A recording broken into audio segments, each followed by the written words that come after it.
ملګرو افغانستان کې چې هر مشکل راشي خصوصا په امنیتي سکتور کې نو ګوته یې سیده خوشحال سادات ته ونیول شي.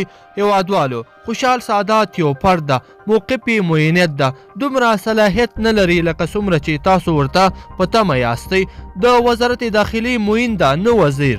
ملګرو راځئ چې نجیب ننګیال د خوشحال سادات له کومو حقیقتونو پرده پورته کړې ده، ویډیو را سره تر پایه پورې وګورئ.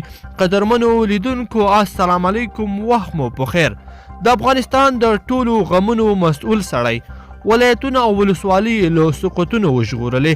د جګړې شدت یې په وړاندې 18% سږ زیات و، خو هېڅ ولسوالۍ او ولایت یې سقوط ونه کړ. برعکس یې د ځواکونو د تلفاتو شمیر د تیر کال په پرتله 3 برابره کم کړ. د 900 داعشیانو په شمول تر 100,000 د پنجاب مزدوران ووژل شول.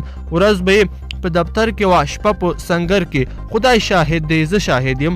د شپې تر 2 او 3 بجو به خپله د هوایي عملیاتو په مرکز کې ناستو چې دښمن سرکوب کړي، ځانګړي عملیات خپل رهبري کړي او په مشخصو اهدافو کار وکړي. په لومړي ځل یې د هوایي عملیاتو د انسجام مرکز له بګرامه کابل ته ولېږداوه او خپله یې مشري په غاړه واخیسته.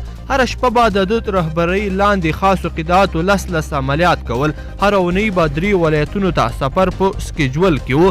د واک جزیرې یې ختمې کړې، د بلخ د امپراتور غرور یې مات کړ، د لنډغرو جرأت یې وځاپه، د ولسمشریزو ټاکنو د امنیت کمیسیون مشري یې واخیسته او د دې ملي پروسې 3 واړه پړاوونه یې له توقع پرته ښه مدیریت کړل.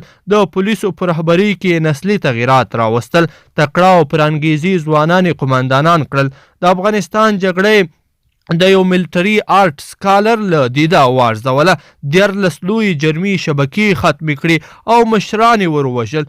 د لویو چاودنو حد اکثر مخې ونیوله او له دښمن یې د جبهې جنګ قوت واخیست، خو توقعاً مدیریت نشول. جنرال باید خپله راوتلی وای، د موبایلونو غلې هم نیولې وای، خو ای کاش ملت خبر وای چې د افغانستان په زندانونو کې ځای نشته. 40 تروریستان او مجرمان هر یوې د ورځې 1.5 افغانۍ لګښت لري. د دې غریب وطن په خزانه کې دومره لوی بوج ظلم دی. په هغه هیواد کې چې 3 میلیونه خلک یې په نشهیي توکو محتاج وي او 8 لکه لیسانسه ځوانان یې له بیکارۍ کړېږي. د موبایلونو او د سکولونو غلا ولې لویه خبره اوسي؟